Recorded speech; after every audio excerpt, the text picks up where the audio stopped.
ሰላም ጤና ይስጥልኝ ውድ የዩቲዩብ ቻናል ቤተሰቦች የዕለቱን አጫጭር መረጃዎች ይዤላችሁ መጥቻለሁ።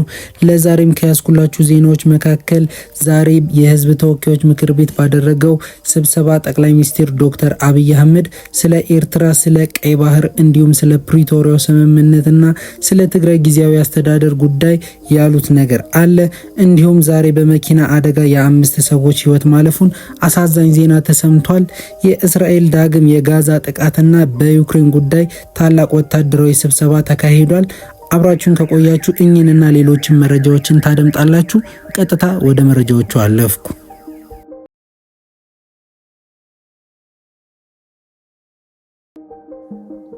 ጠቅላይ ሚኒስትር ዶክተር አብይ አህመድ ስለ ፕሪቶሪያው ስምምነት ምን አሉ?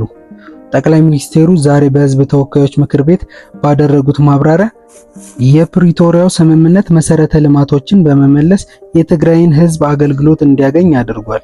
ያም ሆኖ አሁንም በበቂ ሁኔታ ያልተፈጸሙ ጉዳዮች አሉ።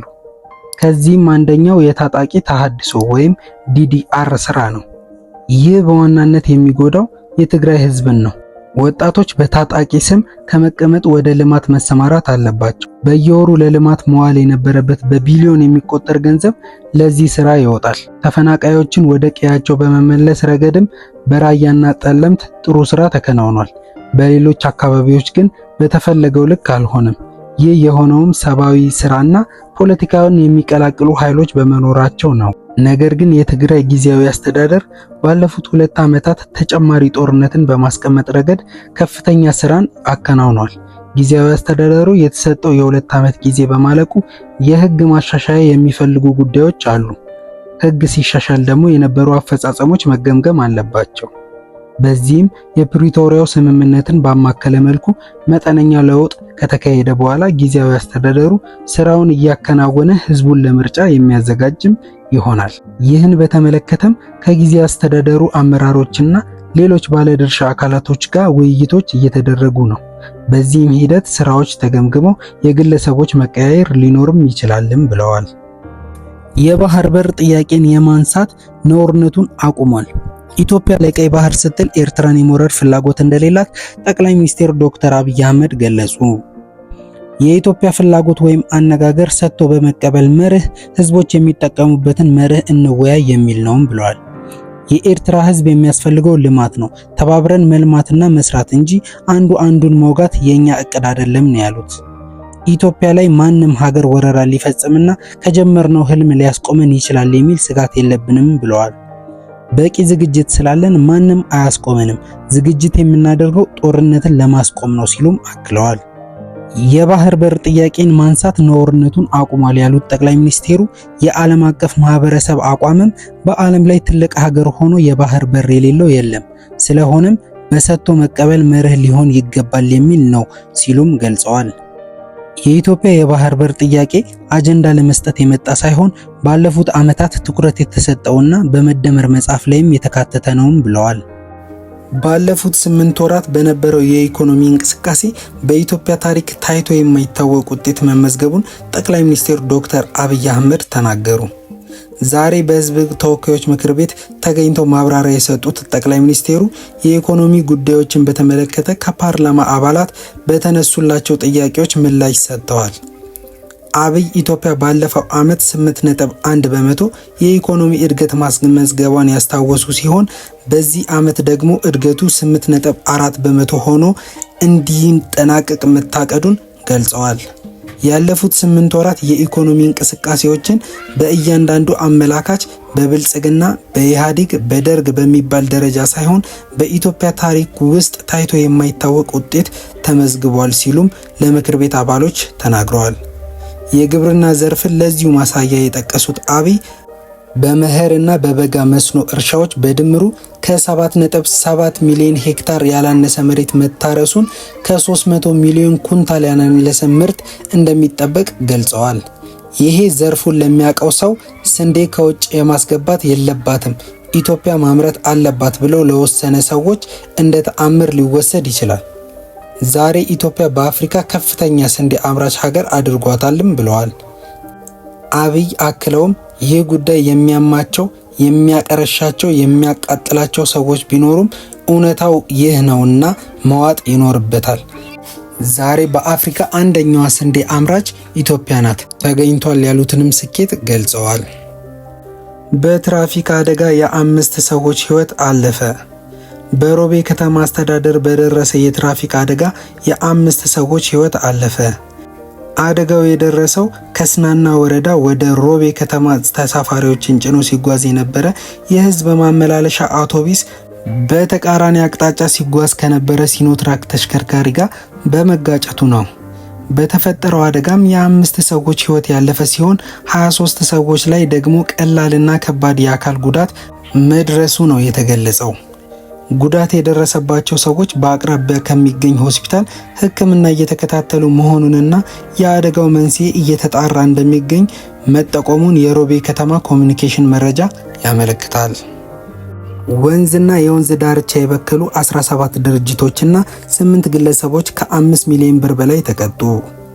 የአዲስ አበባ ከተማ አስተዳደር ወንዞችና የወንዝ ዳርቻ የበከሉ 17 ድርጅቶችና 8 ግለሰቦችን ትላንትና መጋቢት 10 ቀን 2017 ዓ.ም ብቻ 5 ሚሊዮን 910 ሺህ ብር መቅጣቱን አስታውቋል። የገንዘብ ቅጣቱን ያስከፈልኩት ከደንብ ማስከበር ባለስልጣንና ከአካባቢ ጥበቃ ባለስልጣን ጋር በመተባበር ነውም ብለዋል። ባለስልጣኑ ትላንትና መጋቢት 10 ቀን በአዲስ ከተማ ክፍለ ከተማ 2 ሚሊዮን 100 ሺህ ብር፣ በለሚኩራ ክፍለ ከተማ 910 ሺህ ብር፣ በኮልፌ ክፍለ ከተማ 690 ሺህ ብር፣ በየካ ክፍለ ከተማ 600 ሺህ ብር መቅጣቱን አስታውቋል። በተመሳሳይም በንፋስ ስልክ ላፍቶ ክፍለ ከተማ 600 ሺህ ብር፣ በአቃቂ ቃሊቲ ክፍለ ከተማ 600 ሺህ ብር እና በልደታ ክፍለ ከተማ 400 ሺህ ብር በመቅጣት ለመንግስት ገቢ መደረጉን የባለስልጣን መስሪያ ቤቱ መረጃዎች ያመለክታል። የሚወሰደውንም እርምጃ አጠናክሮ እንደሚቀጥልም አስታውቋል። የውጭ ዜና። የእስራኤል ጦር በጋዛ ጥቃቱን አጠናክሮ ቀጠለ። የእስራኤል ጦር በጋዛ ሰርጥ ጥቃት ማካሄዱን ሲቀጥል ትላንትና አመሻሹን ሰሜናዊና ደቡባዊ ክፍል የሚለየውን ኔት ዛውር መተላለፊያ ዳግም ይዟል። እስራኤል የተኩስ አቁም ስምምነቱን በመጣስ ከትላንትና በስቲያ በጋዛ በፈጸመችው ከፍተኛ የአየር ጥቃት እስካሁን 436 ሰዎች ለህልፈት ተዳርገዋል። ከሟቾች ውስጥ 183ቱ ህፃናት መሆናቸውም የአልጄዚራ ዘገባ ያሳያል። በአካባቢው የሰብአዊ እርዳታ ድጋፍ ሲሰጡ የነበሩ ሰራተኞችም እንዲሁ መሞታቸውን የተባበሩት መንግስታት ድርጅት መግለጫ አትቷል። ጥቃቱን ተከትሎ የእስራኤሉ ጠቅላይ ሚኒስትር ቤንያሚን ኔታንያሁ ይህ የመጀመሪያ እርምጃ ነው፣ ተጠናክሮ ይቀጥላልም ብለዋል። ትላንትና አመሻሹን የእስራኤል ወታደሮች ዳግም የያዙት የኔት ዛውር ኮሪደር ከፈረንጆቹ 2023 እስከ ያሳለፍነው ወር ማለትም የተኩስ አቁሙ ስምምነት የመጀመሪያ ዙር ድረስ የነበረበት እንደነበረ ቢቢሲ ዘግቧል። በዩክሬን የሰላም አስከባሪ ጦር ጉዳይ ከፍተኛ ወታደራዊ ስብሰባ ሊካሄድ ነው። በዩክሬን የሰላም አስከባሪ ጦር ጉዳይ ከ20 በላይ ሀገራት የሚሳተፉበት ከፍተኛ ወታደራዊ ስብሰባ በዛሬ በብሪታንያ ይካሄዳል ተብሏል።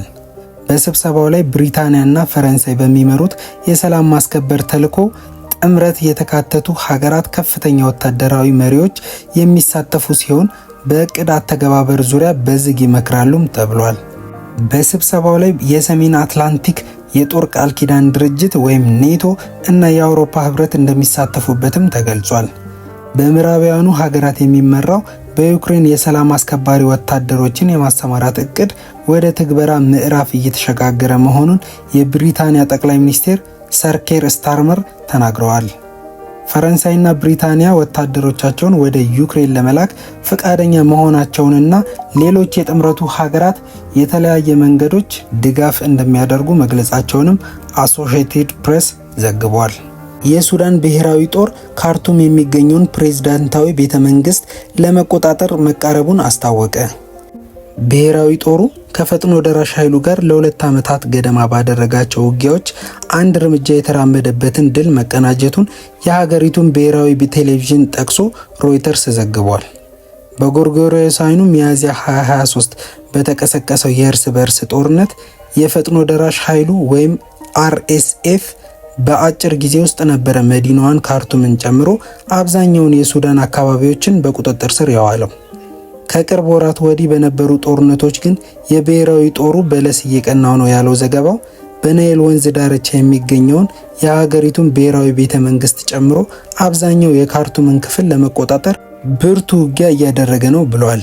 በቅርቡ በሱዳን የትይዩ መንግስት መመስረቱን ያወጀው የፈጥኖ ደራሽ ኃይል ቡድን መንትያዋን የኦምዱርማን ከተማን ጨምሮ በካርቱም ያለውን ይዞታውን ላለማስነጠቅ በብርቱ ፍልሚያ ከማድረግ ባሻገር በዳርፉር የምትገኘውን የኤልፋሽር ከተማን ከብሔራዊ ጦር ኃይል እጅ ለመንጠቅ እየተዋጋ እንደሚገኝ አመልክቷል።